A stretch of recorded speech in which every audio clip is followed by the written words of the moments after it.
I'm just going to backtrack a little bit in terms of technical analysis and reiterate one of the basic principles, of one being that in price there is knowledge, that the market is essentially a discounting mechanism. We generally don't know why it's doing what it does until 6 to 9 months later. And that's probably because there are a lot of people out there smarter than you or I, and they start to act early. And what technical analysis allows us to do in price is to see what others are doing with their money.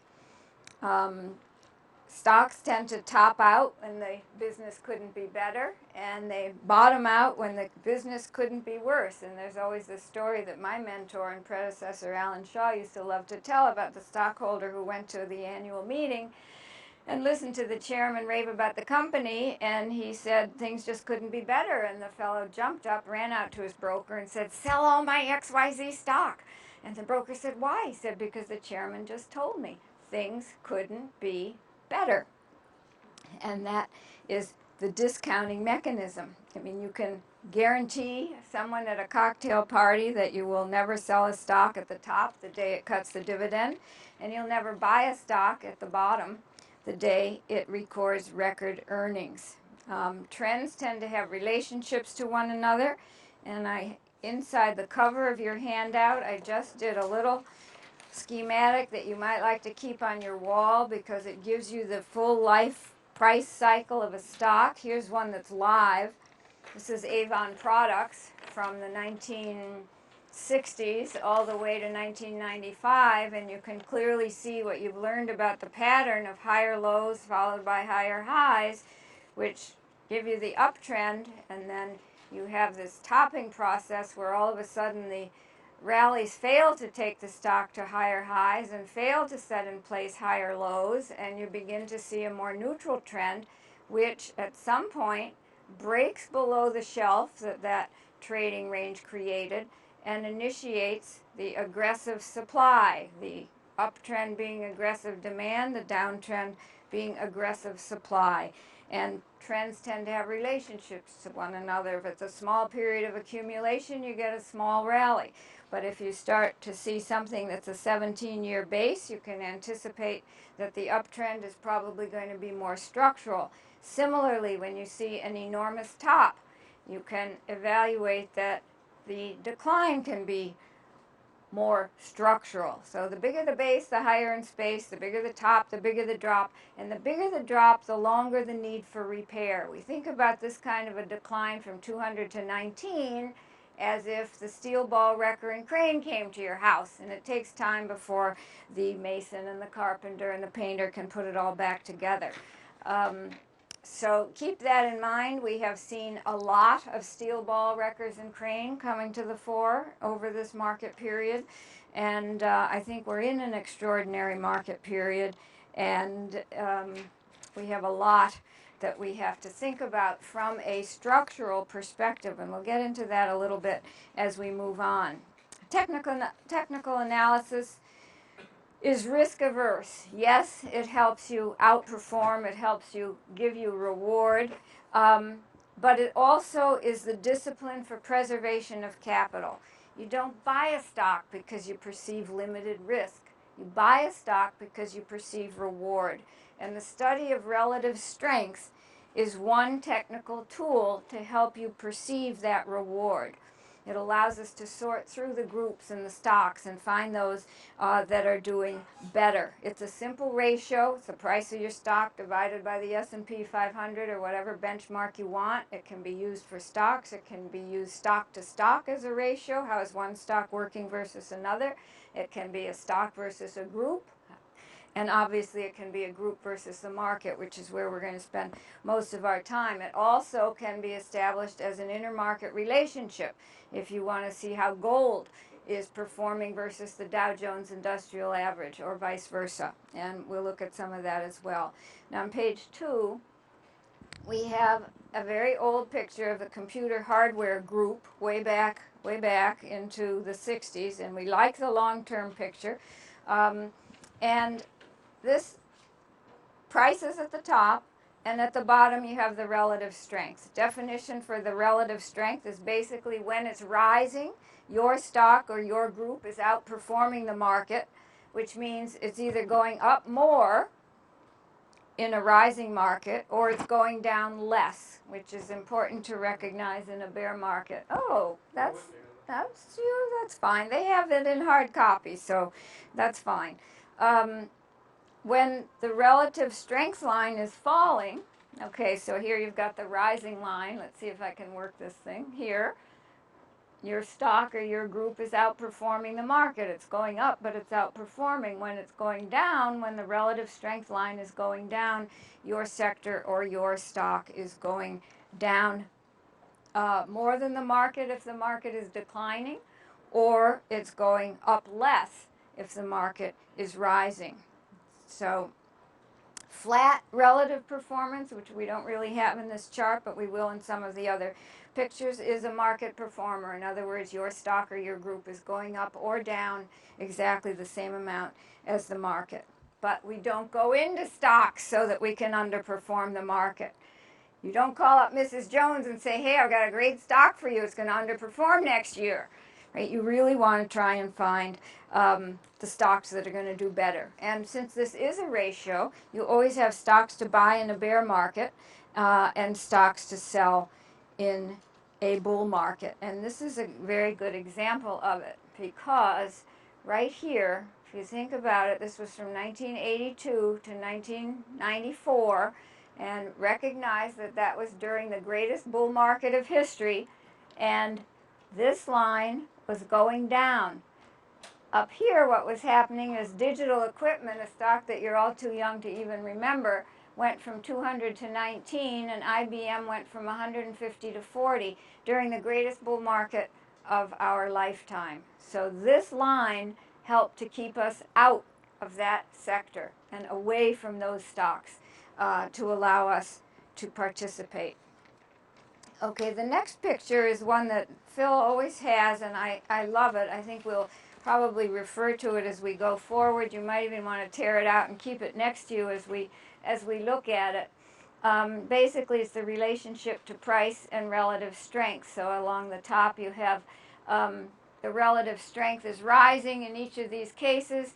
Price is rising here, it's neutral here, and it's down here. So obviously where you have the relative strength and the price rising, I keep forgetting about this, up this little box, is your best case scenario. And it goes all along here. You have relative strength is neutral through all of this. So if your price is going up and your relative is neutral, you're moving in line with the market in each case.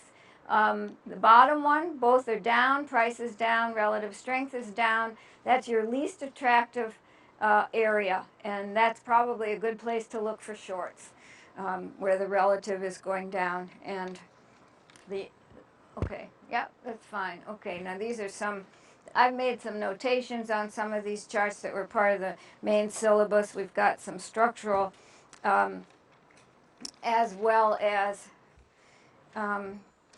cyclical observations. Why do we use relative strength? Well, Phil mentioned that because it gives you a competitive advantage against an index fund. Obviously, index fund is free. If somebody's going to pay you 2% plus 20 or what have you, you're going to have to be darn sure that you have a competitive advantage and you can outperform the equity market.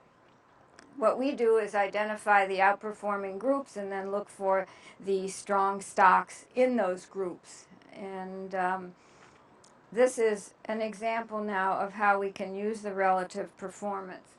You have a period right here where you've got the price and the relative confirming.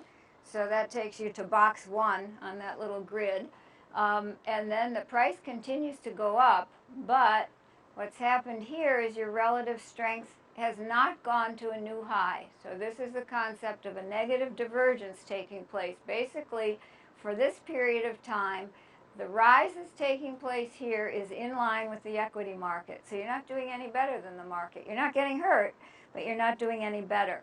And then the price continues to go up, and this line actually goes sideways, might even be deteriorating a little. So you get a secondary negative divergence. when you start seeing this, especially over a period of years, you don't need to be there because you can move someplace else. On the next page, again, you've got the period right here where your box 1, price and relative are both going up.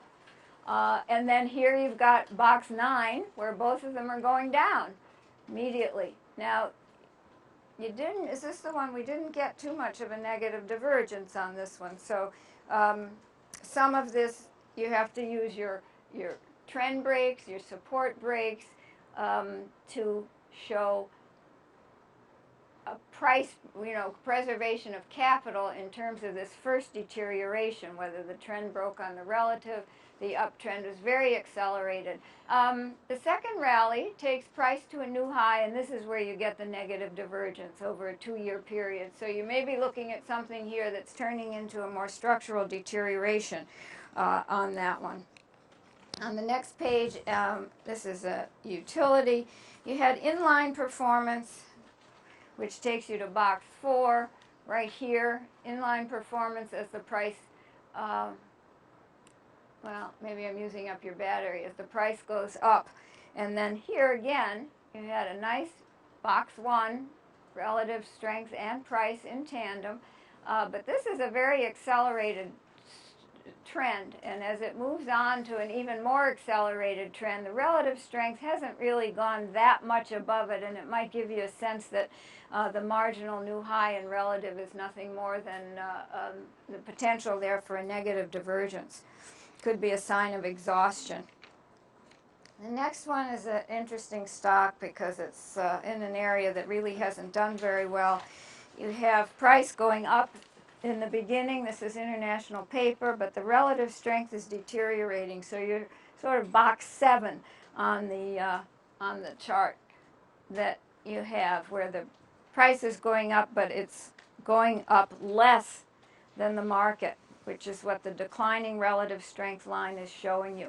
Then you have a period where you start to outperform with price, and then the price gets very volatile, but your relative strength starts to drift off. So this high, a little higher than this, but the relative strength isn't showing you that. So you've got really unsustainable rallies in a very volatile period here. By the time you get to the third rally, up to the equal high, your relative strength has really drifted off. And today, I just put a note on the page, the stock is at 14. So you've come all the way down. The negative divergences were good warnings.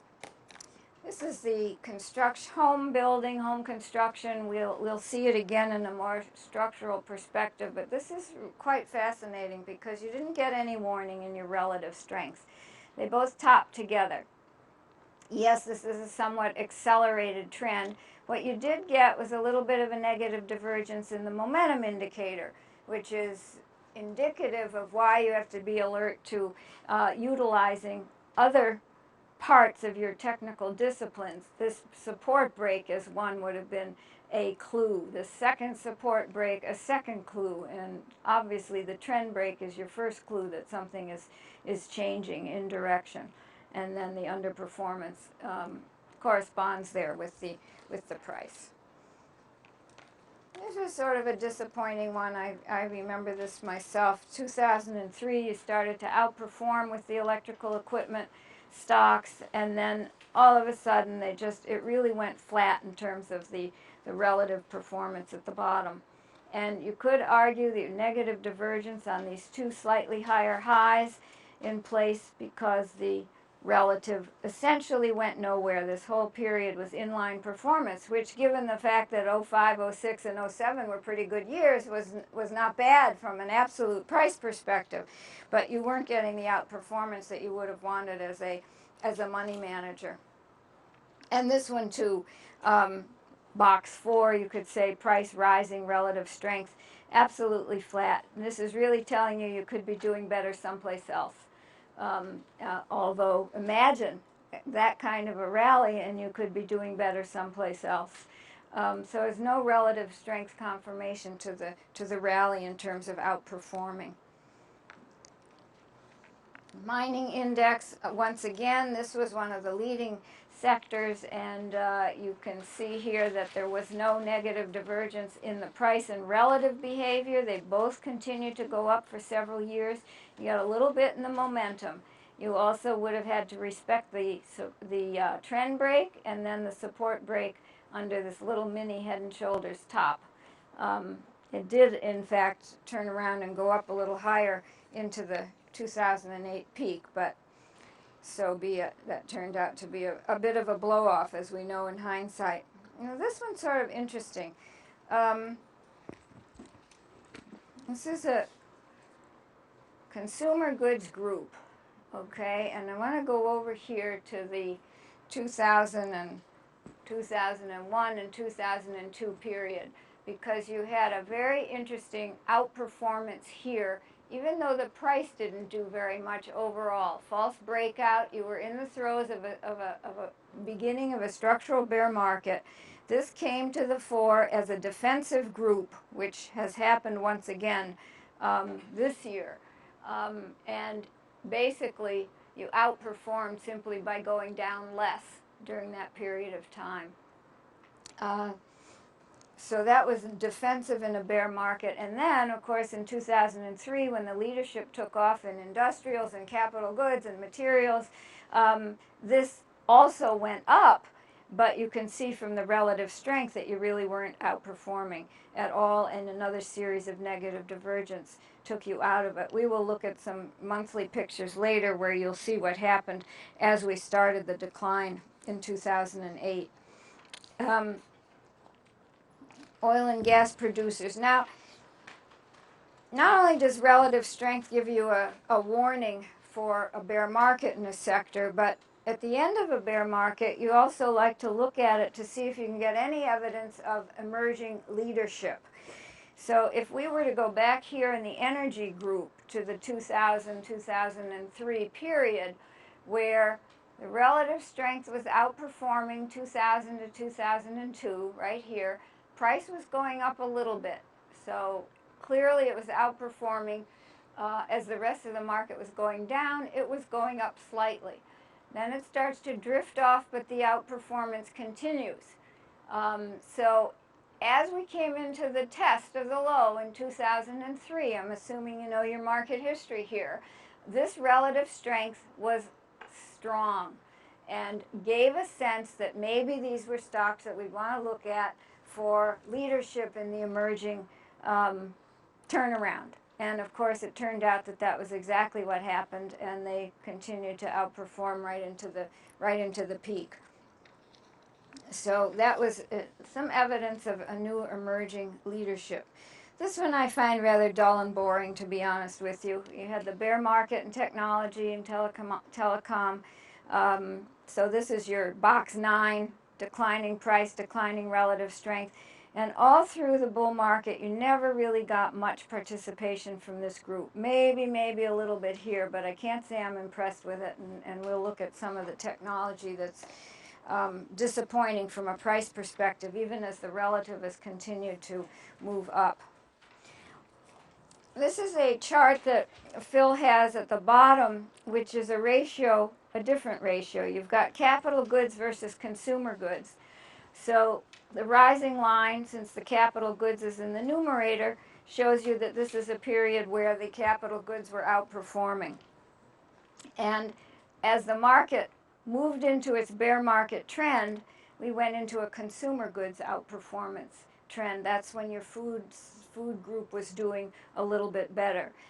We'll also look at this from a longer term perspective later, but basically shows you that you had a shift of leadership between capital and consumer right at the peak, because you had been in, this was a bull market obviously from the 80s.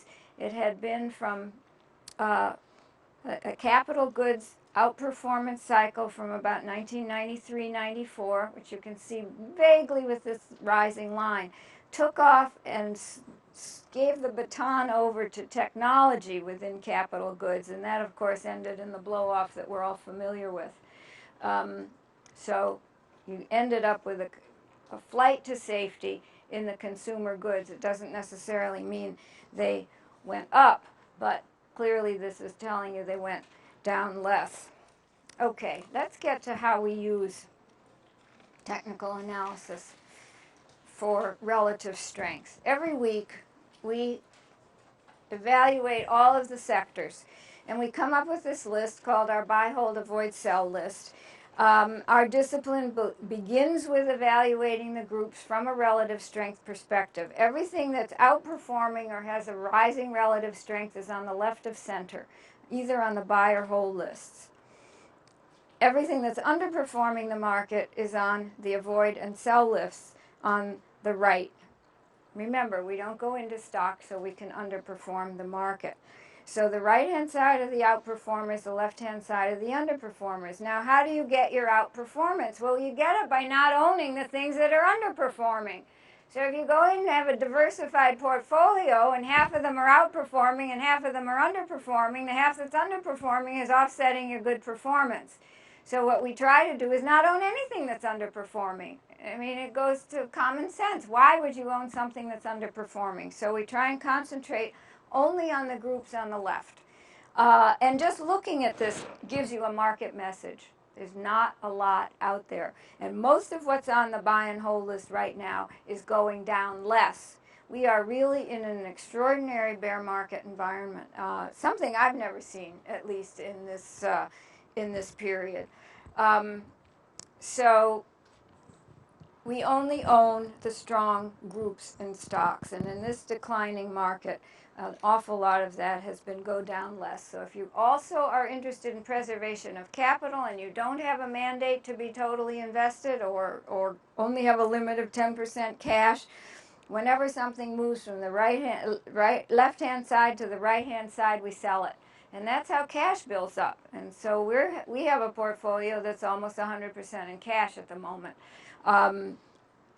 We add to the preservation of capital by eliminating stocks that break supports even if they're on the buy and hold list in this particular extraordinary environment. Many times you can have a bear market where some things are going up. That's what happened in 1982. You had this incredible bear market, but it was the oils that were coming down, and what was starting to move up was the new leadership of consumer goods, your soft drinks, your Cloroxes, your Coca-Colas. All of those were starting to go up. And if you had bought those because the relative strength was rising, you would not have seen price go down. In fact, the price continued to move up throughout the entire 81, 82 bear market. That is not happening today. This is an extraordinary cycle, and it's something to be aware of, that you are not necessarily protected by owning the things that are outperforming, because they're going down also. So you bring in your other technical credentials, and if the support levels break, you get out. If the trend lines break, you get out, because it's telling you something different. We're going to look at some of the structural observations on this. Relative strength can carry different implications in a different market environment. And this particular bear market is carrying implications very unlike the 1980 to 81, 82 bear market period. Sometimes you don't even get a reversal. But let's start with the consumer discretionary sector. Okay?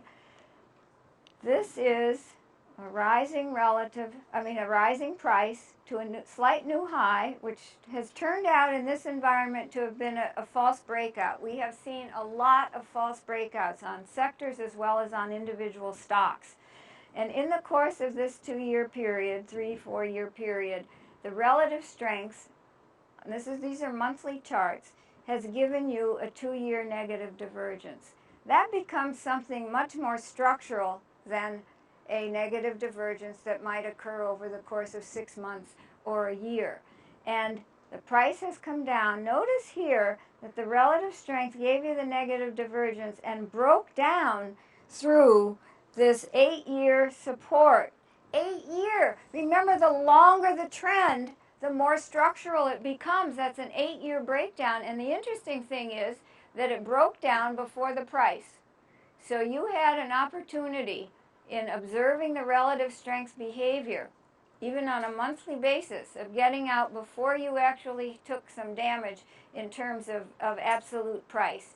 Then, of course, the trend line broke, and if you didn't get out on this, you had to get out on that. And if you didn't get out on the trend break, you had to get out on this 4-year support break, or else what are you doing with technical analysis?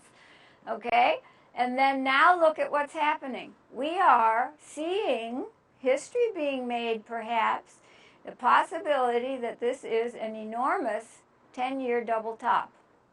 And here is your incredible 10-year support level on the, you see it right here.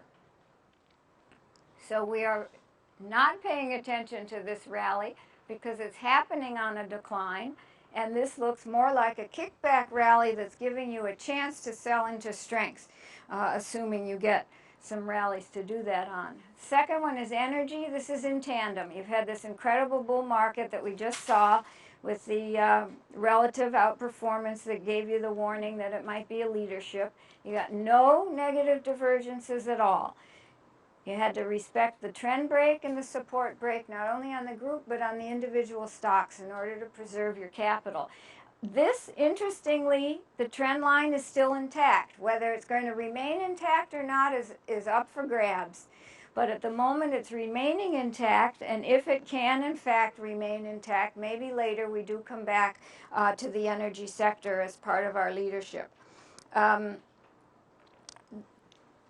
Consumer staples. Okay, here's where the other picture left off, right down here, where it was in a declining trend even though the price was going up. So this is telling you that it's been going up less than the market. You certainly didn't lose money if you owned these.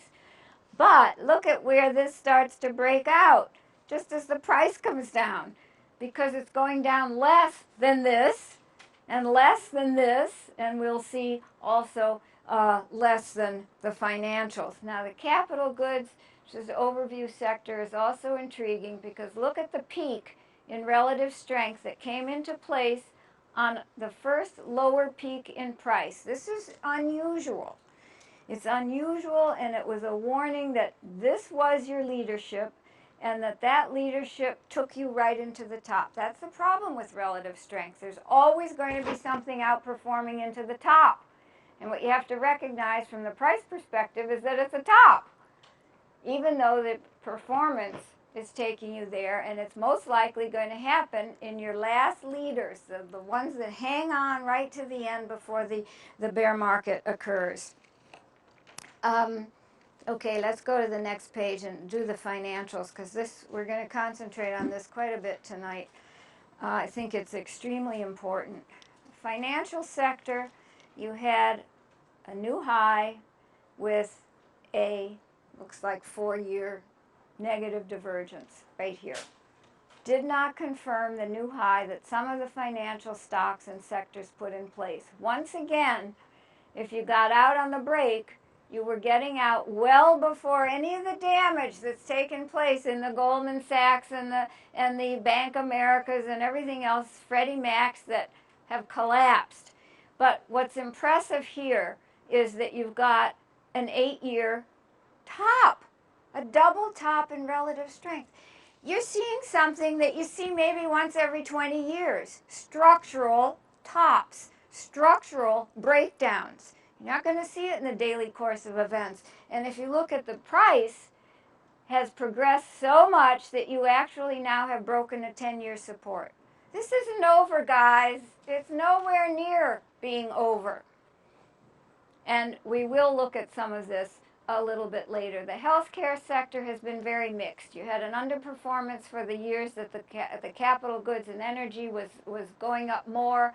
It was going up as well, but now I have to ask the question, because of this breakdown in price, even though it's happening on rising relative, do you really want to own that? If you have to be invested, you have to own it. So you pick the stocks that aren't going down less.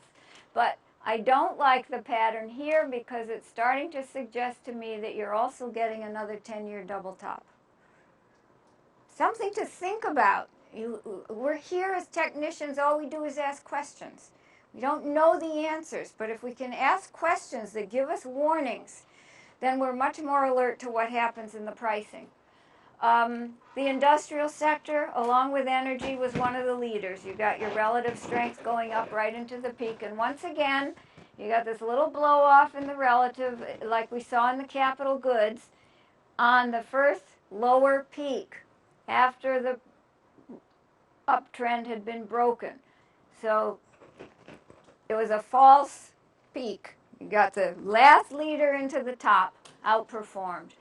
Information technology is a conundrum as far as I'm concerned. You're getting a big breakdown. This thing could come back down to the 2000 and whatever that is, 2002 lows.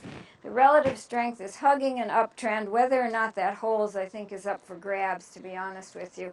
Let's look at the next page. In the materials, another leader, right into the peak. Right into the peak, your FCX and Southern Peru copper, all of that, right into the peak. So obviously you had to use your support break and your trend break to get yourself out from a price preservation perspective. The telecom sector, big breakdown here. Have no idea whether this relative is going to stabilize or not. Do I need to be there? Probably not at the moment. I'm intrigued with utilities. As a matter of fact, I'm very intrigued with utilities because in spite of the fact that you had this little head and shoulders top and you broke the neckline and you've more than achieved the target and broken the 5-year uptrend or what have you, your relative strength is holding quite well. And we did a piece back in 2000 that we reiterated a couple of years ago. Utilities, the basic materials of the new high-tech world. You think about it, if people are talking about plugging in cars, how are you going to do it without your electric grid? And our electric grid and everybody else's is sorely lacking. There's going to have to be some improvement here. And this line is giving us an indication, maybe we're not crazy. Maybe this is going to become a leadership group later on. Don't know the answer, but it's certainly something worth looking at. You don't have to own them right now, but as we start to see stabilization down the road, you might want to look at some of the attractive names, the ones that will participate, as long as this relative strength holds. Another intermarket aspect, you can obviously have a relationship between small cap and large cap, or mid cap and large cap, and here you are, you've been in a 5-year outperformance of the mid and small caps versus the large. The price is broken down right along with the large cap, but so far, sort of intriguing, you're still holding that relative strength. Okay, I put in the next page because I think we're looking at structural trends that we haven't seen in a long time, and this is something that's been in our handouts for clients for a very long time. As we began to see long-term trend reversals, in gold, in the CRB, in oil, small cap. These are sequential 20-plus year structural trends that had not been seen since 1980 to 82. You guys are all too young to know that period, but it's definitely worth going back to study because we had a 20-year cycle. We had a 20-year bull market, 18-year bull market, which ended in 2000. And now the question is, have we seen an initiation of new trends, major 20-plus year shift in capitalization? The financial sector was 21% of the S&P 500. It is now 14 to 15%. In 1980s, it was 6%. There is a great possibility that this structural bull market that occurred taking financials from 6% of the S&P to 21% of the S&P is reversing from what we're seeing in the structural breakdowns in relative strength. And maybe it's on its way back to 6%. So we look at some of the pictures very quickly. This isn't necessarily relative, but I think it's pertinent to understanding the structural nature of what's going on. This is where gold broke out, 2002, broke a 22-year downtrend. That's a major technical statement, all right? You had a 5-year base. It's been in an incredible bull market. We had targets to 750, 1,000, maybe 2,000. We're not there yet, but certainly this uptrend has been the price has lifted well in advance of this uptrend, all part of the 30 times leveraging that's taken place and the 30 times deleveraging that we're suffering through right now. It's possible that gold could come off some more. I would not like to see it come under 600 because that would break the structural trend that was put in place in 2002. Energy was another one when it broke out through 40 in 2004 with that relative strength corroboration. So you've got all the different aspects. It broke through a 24-year resistance level. Major statement. So we went back in history to look and see what we could find. And lo and behold, what we saw was back in the 40s, there was a step up in the price of oil, never to see it go back down to the old lows, followed by a 24-year plateau. And then in the 70s, you had the next breakout, multi-year step up in oil, never to see it go back down to the old lows. Yes, it retraced 50%, okay? And believe it or not, another 24-year consolidation. We don't make this up. These are structural trends that should be recognized. So one could argue, as we did when this breakout occurred, that oil is in the next multi-year step up in price, never to come back down to the old lows. That doesn't mean it can't pull back a little bit more than it has. But I think it's fascinating in the sense that we've already seen that the energy hasn't broken the relative strength uptrend line yet, that we're talking about a structural trend, and we really have to see how this deleveraging affects our concept versus reality in terms of what we've identified technically. Okay, let's go to the financial longer term picture. And I'd like to spend a minute here because I think it's critical. We looked at this breakdown. We looked at the potential double top. We know that the price is coming down, broken a major 18-year trend. And the press, when this started, this financial nonsense, said, no problem. We had a financial crisis in 1998. We had a financial crisis in 1990. What are you worried about? As a technician, you have to look at this chart and go back and say, which we did, hey guys, this was minor compared to this. And this in this 1998. 1990 was even smaller than the 1998 crisis. We're looking at something humongous here, and it's not going away anytime soon, and it's going to be much bigger than either of the others. So as a practicing technician, you have something to offer about the degree, the size, the extent, and the longevity of something that is happening out there and affecting all of our lives. So this is structural, as far as I'm concerned. And it wouldn't be surprised to see this whole thing unwind. Okay, let's look at a few of them. I'll run through them quickly. I don't want to spend forever. Consumer finance, that's where American Express rests. So the American Express made itself into a bank overnight, 24 hours, right? Usually takes 30 days. Obviously they're in trouble, so does the stock respond well? No, it's down 2 points today. It's no wonder. And look at the negative divergences that you had on these rallies, okay? Now you've got the potential for this 10-year double top again. You've broken this long structural uptrend in relative strength. Okay, disaster. Look at the chart. I threw in a few stocks because it's impressive. And you broke here, went tonight, was up as high as 95. You broke here at 70. Should have been out if you hadn't been out on the trend break. And now the stock is down to 30. These are massive declines. The bigger the drop, the longer the need for repair. Investment banking, okay, here you go. Double top potential. Suggests that this has further to come down. Look at the double top in the relative strength.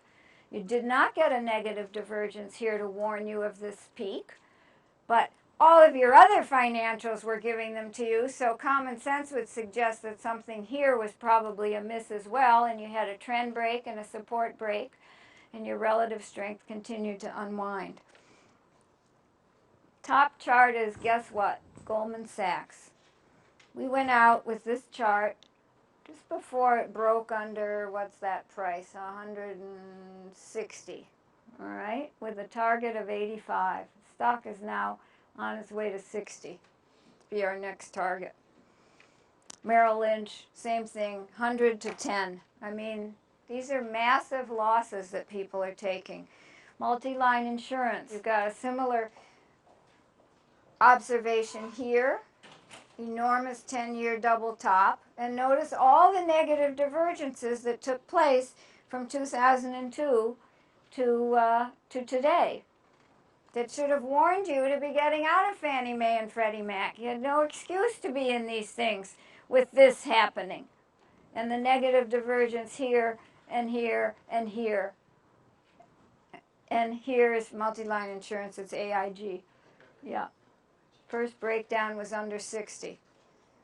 And you know where it is today. It's down around 2. Other diversified financial on the next page. Again, this one you actually had a little rally. We could call it a false breakout in some of the stocks. But look what was developing in the relative strength. This massive head and shoulders top. So you did get a very severe negative divergence on this last rally into 2007. And given everything else that was happening in the trend break and the support breaks, there was no real need to be there. You'd had a two-year warning. Okay, so here are a couple of the stocks. You can't see what oh, this is Citigroup, my old huge, multi-year double top. Who would have believed that it was going to go from 57 to 10?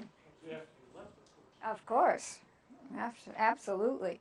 But we had targets on this breakdown. We had targets that suggested 30, 20. And when you finally got down here and broke, then you had targets at 15 and 10. You can calculate. You know how to calculate. Bank America, down below, broke the trend line. Breaking today, it was breaking 10. So you've got another situation with Bank America. That's okay. You don't have to go back. You can see it on the chart where this stock is about to break its 2002 low. All right. We have been worried, concerned that the 2002 lows may give way here. You already have about 5 to 6 or 7 Dow stocks that have broken their 2002 lows. General Electric has broken. DuPont has broken. American Express, I think, is on the verge. I'd have to go back and think about what other stocks. There's an enormous number of stocks. Bank America is right on the verge of breaking its 2002 low. General Motors, you don't even need to talk about that one. What? It's 1940 low, right? Exactly. 43, so don't let anyone fool you. This is a very serious environment that we're in. Thurston Mortgages. That we did? Oh, this is Freddie Mac. Okay, here you go. Look at the divergences that took place in the relative strength there. You can see it on your handout. And there, of course, is the stock, which went from 75 to 2. I mean, how many years warning does somebody need? Regional banks, another one. Look at the incredible negative divergence that took place there for a number of years. And now you've had a kickback. This is another interesting observation. And look at this relative strength. Okay, you get this dramatic G. You could say maybe it's going to be like this one where you start a new trend. Okay, maybe it is, except this one, price was going up. On this relative strength, price is coming down. And you know from your charting that when you break a 10, 12-year top, your kickback is the last chance to get out. So that's what we'd be doing with any rallies here. And here's another one. Stock's gone from 34 to 5. And BBT, I'm not sure what that was. What was that? MTB, right. And the bottom one is BBT. These are not coming back anytime soon. Diversified banks, you have a very similar picture. 9-year top.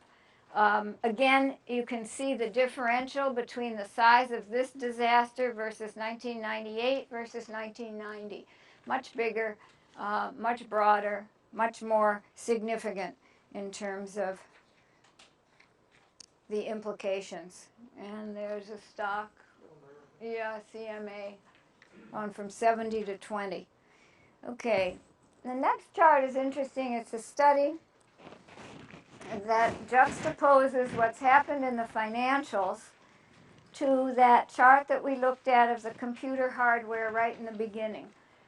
Because remember, this relative strength decline happened during the greatest bull market in history. And notice how these financial patterns look very much like the pattern that preceded that long 10-year decline and the break of supports. And now, what we just saw in the diversified banks, these relative strengths are starting to get ready to rally, just like happened here.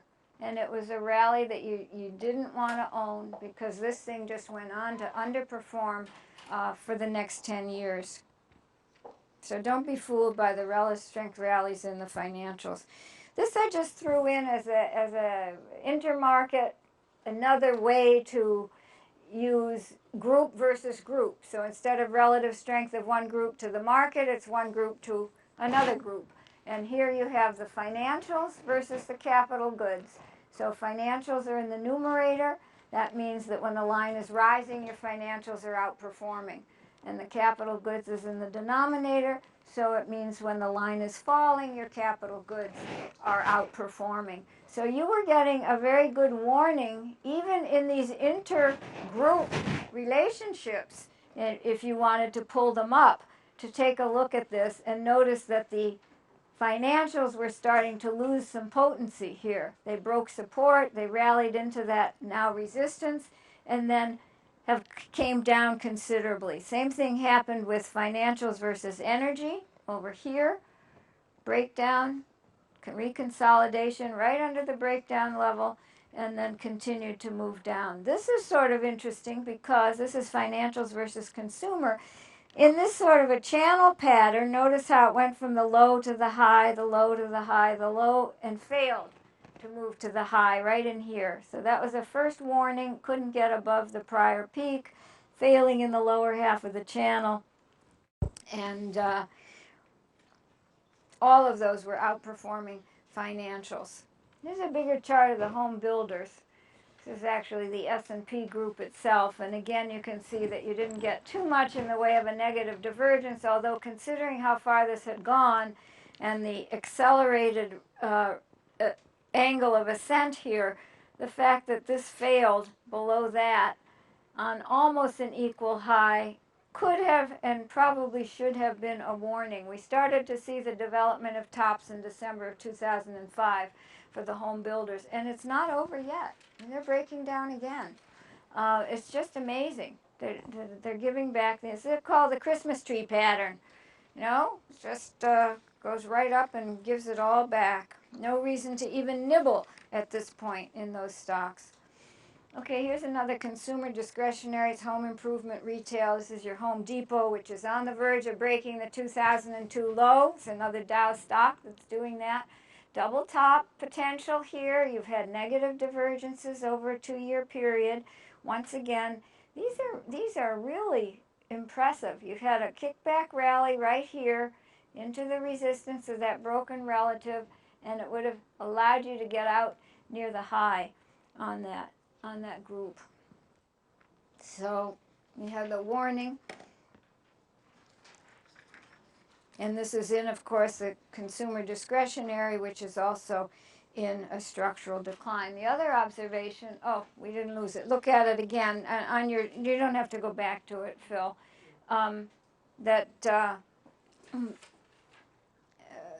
The relative strength actually broke down before the price.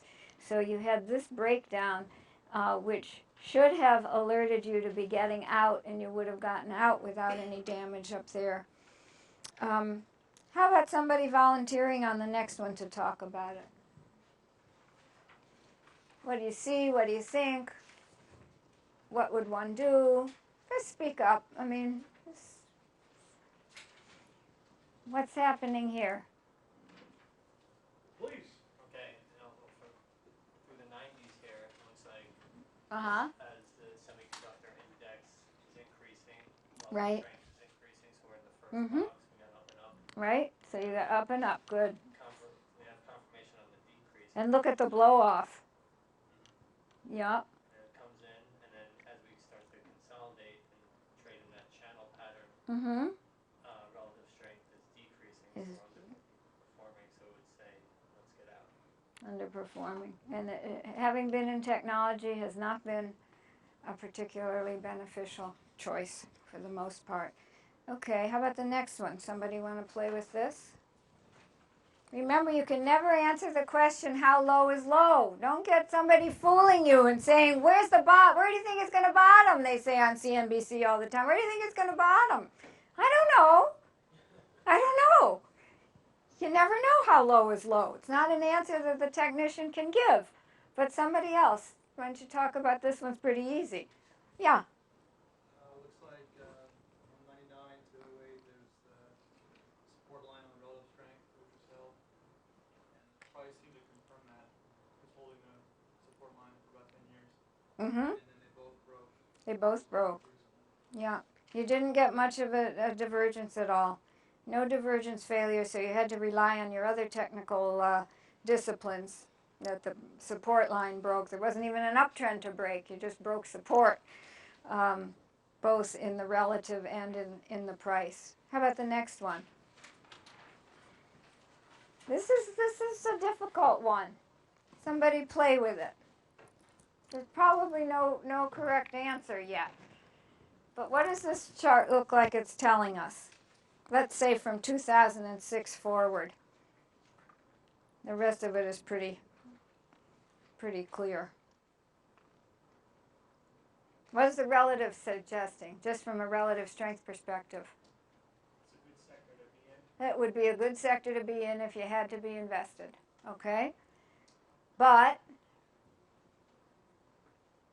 Well, we're not getting any confirmation of the price. It's just breaking down, taking along. breaking support, possibly breaking the trend line. And of course, we know what the big weight in this is Microsoft, okay, which has been drifting back down to the 2002 low, so keep an eye on it. It's another one that might be ready to break down.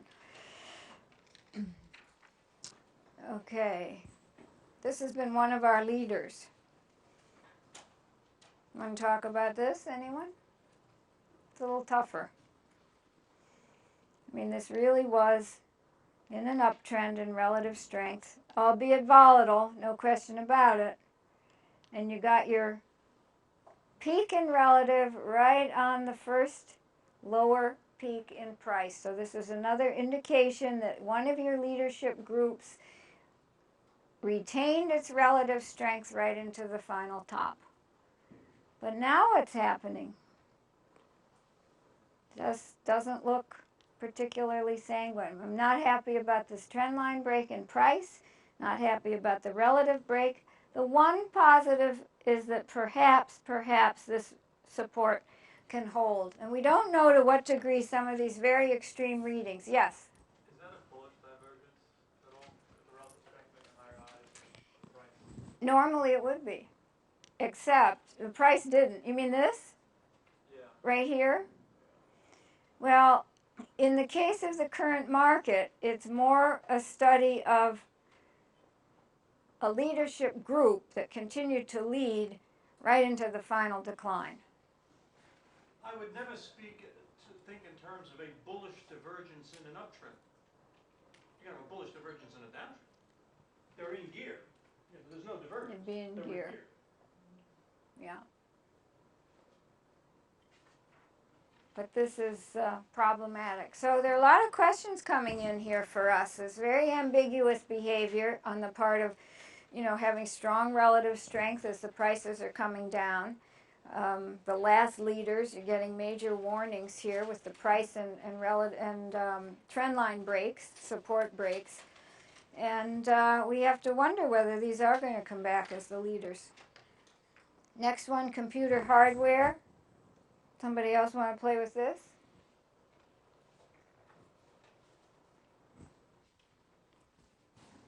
What's the price doing?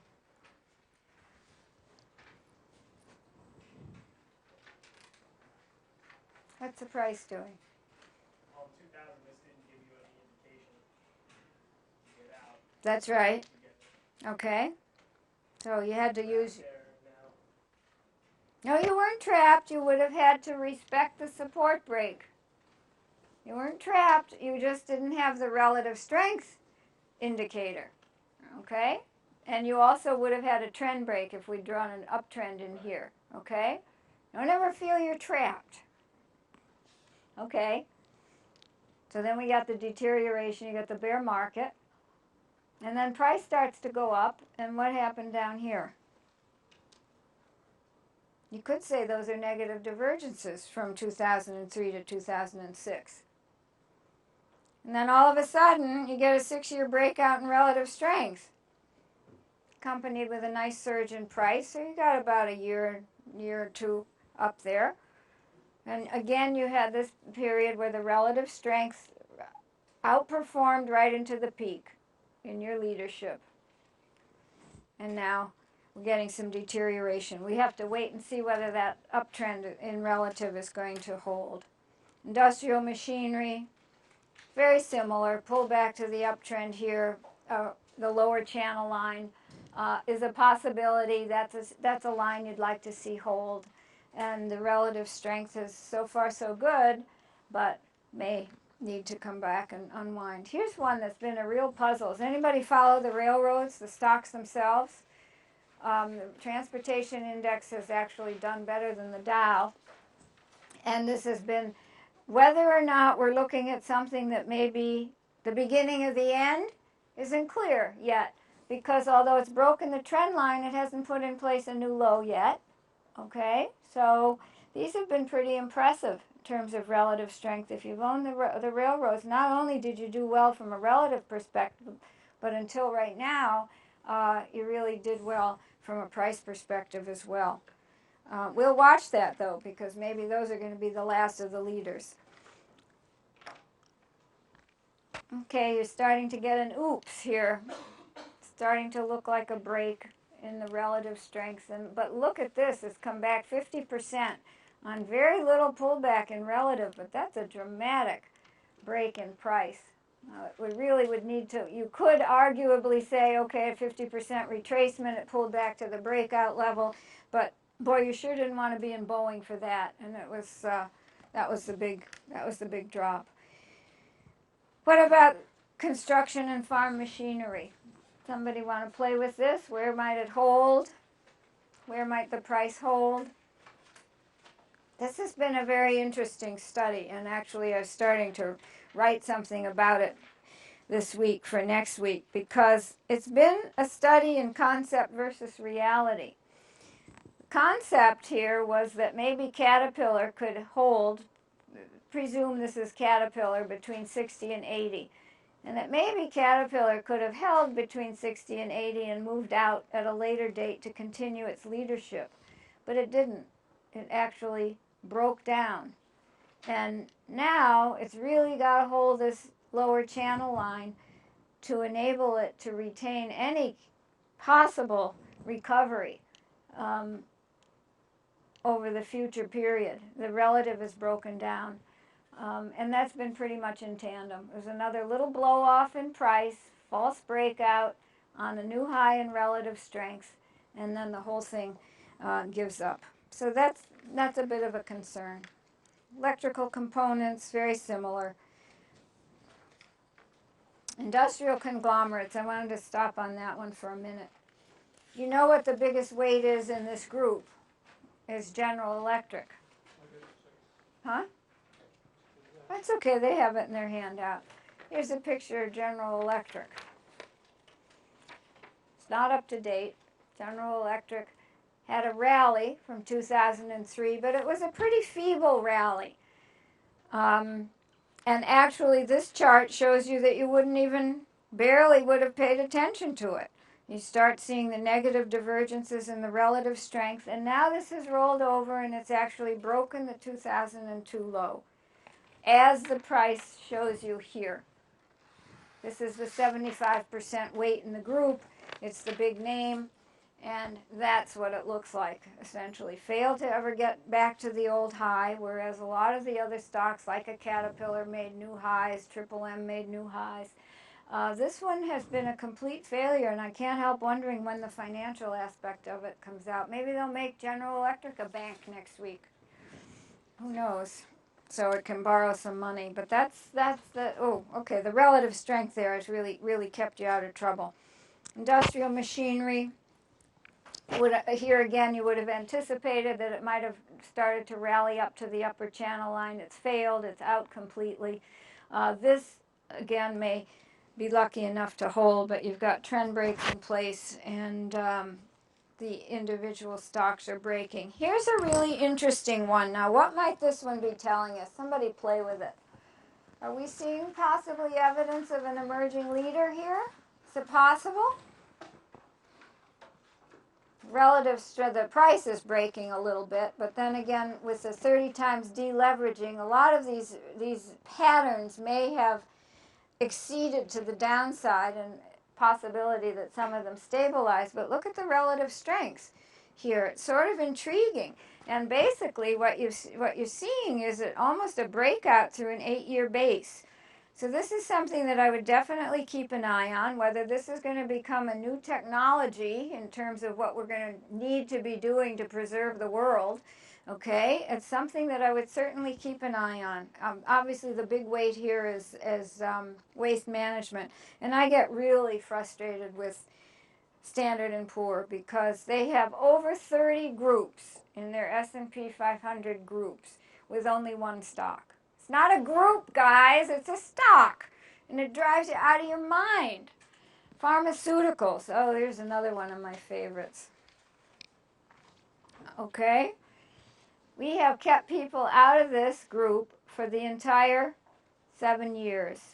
All right. And even now I can't get excited because look at what's happening to price. You've got a humongous declining triangular top. A 10-year top. And guess what it looks like?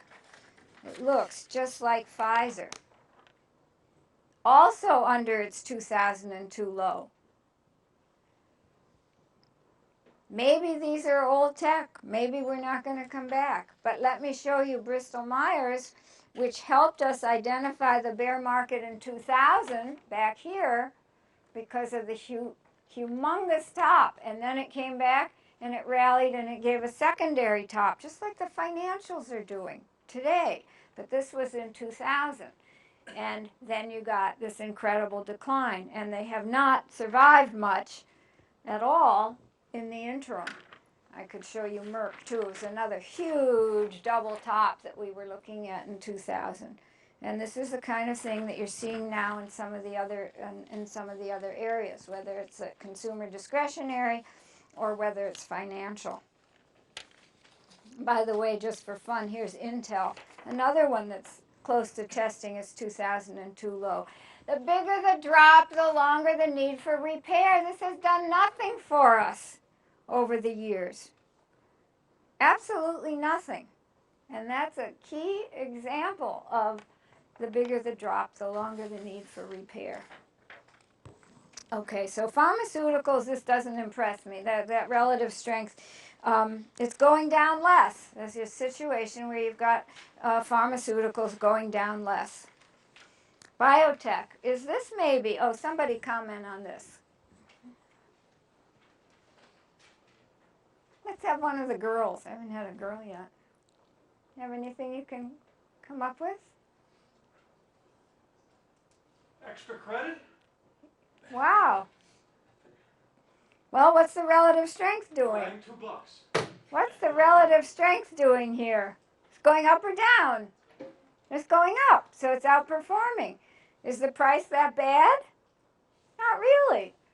Think about it in terms of the pharmaceutical chart. You got something that looks very different. Maybe this is where we're going to find the new pharmaceuticals. Yes? What would you say, though, as to the end of the chart where the price is breaking the support, the relative strength is breaking the resistance? Well, that's impressive in the sense that it's what? It looks like it's about 8 years. Nice 8-year breakout. It is breaking down a little, but if it were to be able to hold somewhere in this arena and this continued to outperform, we might see it come out at a later date. It's certainly one to put on your watch list, right? Nothing's defined yet, but it's a question of maybe. and this is one maybe with environmental services, maybe with electric utilities, that you want to put on your watch list to see if there's any follow through.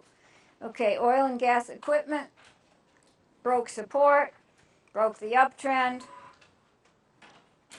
You've had a pullback here to the breakout level from 2005. That's really almost a 50% retracement of this advance. Relative strength didn't help at all. It took you right into the false breakout, right into the peak, and it's pulled back. So maybe this will hold. It's questionable. Again, is it excessive deleveraging? And in any event, it needs to revert to the mean after this deleveraged. Now this one's interesting. These are the big oils, and you've actually had a very intriguing jump in relative. Yes, the price is continuing to come down. Maybe it'll hold in the mid-channel. Maybe it's going to have to come all the way back. I don't know, but it's one group where the consolidations are a little bit intriguing if they don't break down. So that relative might be suggesting that a little stabilization may come into place here. Again, it's a watch, wait, and see. So we watch for stabilization. But the relative strength uptrend is okay so far.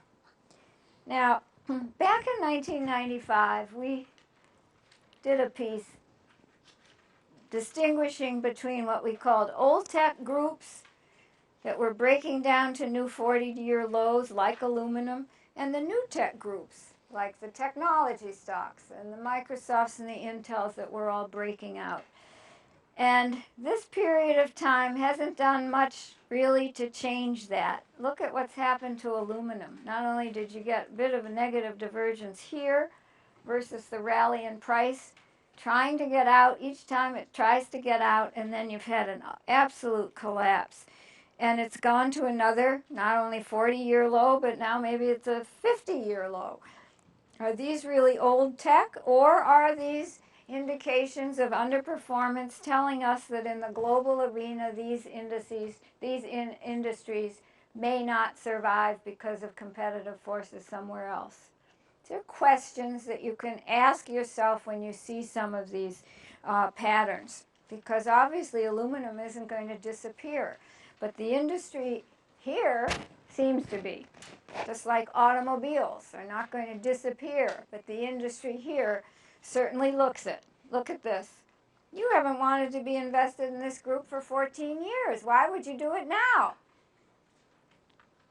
That's a disaster. And old tech, maybe. Old tech, competitive global forces, somebody's doing it better. Why should we be supporting this industry that can't get it together to come out with a hybrid or an electric car or anything else that benefits anything that we need to benefit today, when you've got it from Toyota? Okay. Movies and entertainment.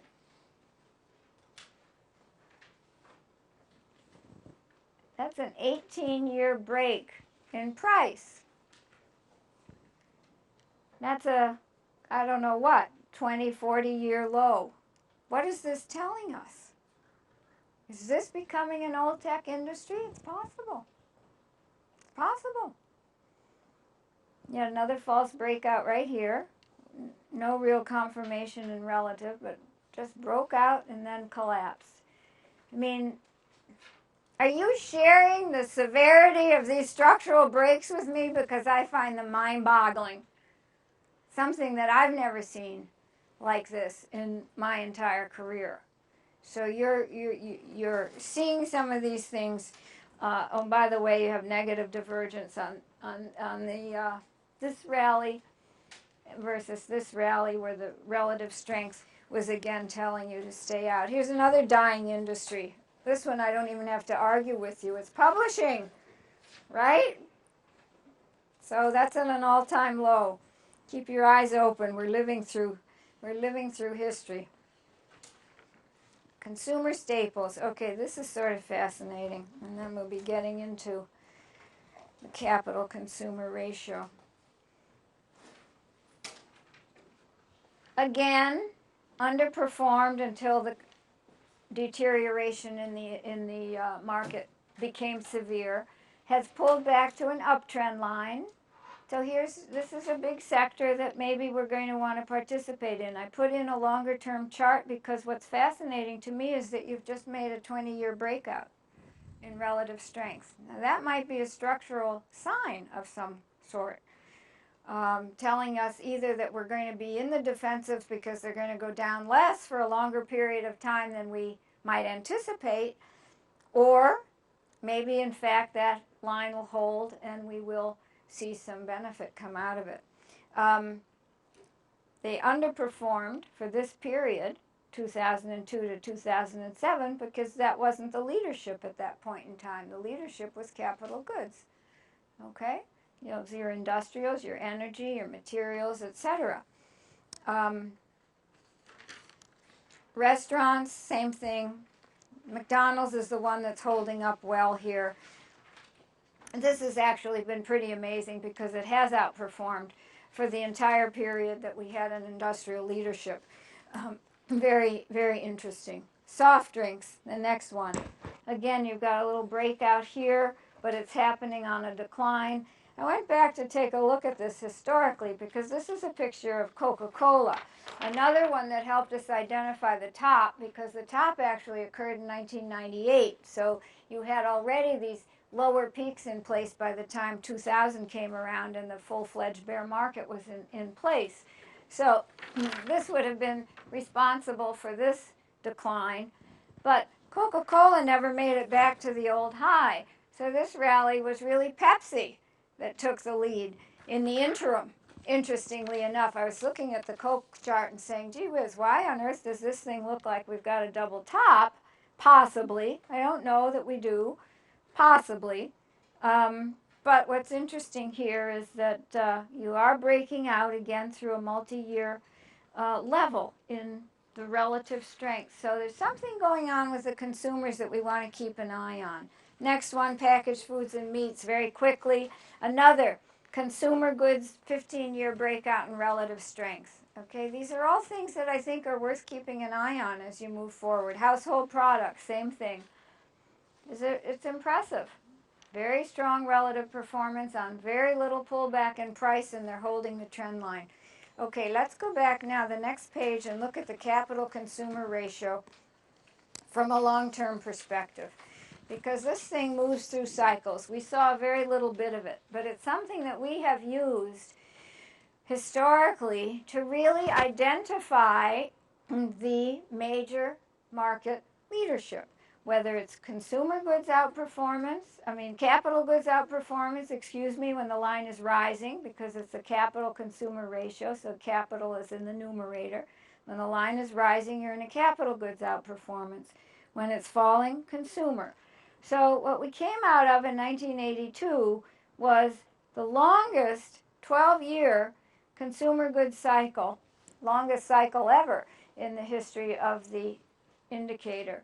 And then moved into the capital goods cycle, the first part of which was industrial, and the second part was the blow-off in technology. The 2002 bear market brought back a defensive consumer goods outperformance, and then we entered this capital goods outperformance. Now notice in the course of this consumer outperformance cycle that you had several contra-trend moves, where the old leadership in capital goods came back to the fore for temporarily. Kickback rallies, opportunities to sell into strength, but the consumer continued to dominate the advance up to 1993.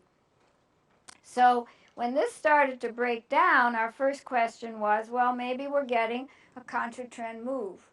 But this is looking much more severe to us. I don't know if it's just another defensive period during a bear market, or whether we may be establishing the beginning of another consumer goods outperformance cycle. And notice that you have a capital goods consumer, capital consumer. They move in sets, and we've noticed historically that you can have a short set and then a long set. So a short set would be 4 to 7 years. A long set would be 7 to 11 years, and then a short set, and then a long set, short set. This should have been a long set. We didn't quite get a very long number there. Probably got 5 years. So we'll see how this establishes itself. Also, every time there's a shift of leadership, either in tandem with that shift or within a decent period of months on either side of it, you get a market unsettlement. So that's also helpful in understanding or maybe helping to guide one into the potential for a bear market environment. Next one we've already looked at, small cap versus large cap, mid cap versus large cap. These are intermarket studies. And then if we get one more, this is not a ratio, but it's something that shows you the relationship, the inverse relationship between gold and the dollar. You could run a ratio of it and find the periods where one outperformed the other. But this one, Dow Gold ratio, okay, how does gold perform versus the Dow Jones Industrial Average? I don't know if any of you have ever seen this before, but I find it absolutely fascinating. When the line is rising, the Dow is outperforming. When the line is falling, gold is outperforming. I think I've finally done in your battery on this one. The peaks were 1929, 1966, and 2000. Ring a bell? Okay. Bull market tops. The ratio declined where gold outperformed until they came back to about a 1-to-1 or 2-to-1 ratio. So the implication here is Dow is already about 8,000. Let's say it goes to 6. We're looking at Dow 6,000, gold 3,000. Maybe it only goes to 8. Maybe it stays here. We're looking at Dow 8,000, gold 4,000. It's a very interesting chart, and it's one that you probably might want to keep an eye on because it has a historic verity here in terms of what it comes down to. I mean, maybe gold isn't going to go anywhere and the Dow goes to 2,000. I have no idea. I doubt it, but you know, given the way they're breaking the 2002 low, I would suspect that we probably have more damage ahead. Just one more, and we're done. Page 16. This is the Dow on the top, and here's the last bear market, 66 to 82, and the alternate bear market, which has been much more like ours, from 29 to 42. And this is the AAA Treasury risk premium. And one of the things that was part of our argument for the 2000 bear market developing was this rising out of a long multi-year consolidation. And we looked back at history to see how it had functioned before, and we noticed that every time it came up and out of this flat period, so to speak, you really ended up in a structural bear market. It happened in the 29 period, and you had a secondary bounce in the 30s. It happened here in the late 60s, and it happened again as you went into the low in 74. It happened here in 2000, and look at it once again. It hasn't been this high since back in the 30s. And if you think of Elliott Wave's alternation of cycles, which was another argument that we used in 2000 as a write-up calling for the expectation of a structural bear market, what should we be thinking about? One of the things was that the alternation of cycles suggests that our bear market should be less like the prior, 66 to 82, which was rising inflation and rising interest rates, which wasn't anything like what we were experiencing, and more like the alternate, which was unfortunately 29 to 42. And that was a period with low to falling interest rates and pockets of deflationary problems. And that's exactly what we've been undergoing. Another piece that we did was the alternate hypothesis. Could 2002 to 2007 be like 1932 to 1937? It's been an exact replica, up to the 49% decline into 1938. So it does pay to look at history. There's a lot about history that's going to give you clues as to what's happening today that only happens once in a blue moon. And it's those once in a blue moons that help you identify what's going on at the moment. And that's it. I'm going to close it up for you. Louise, any My questions? pleasure. Louise?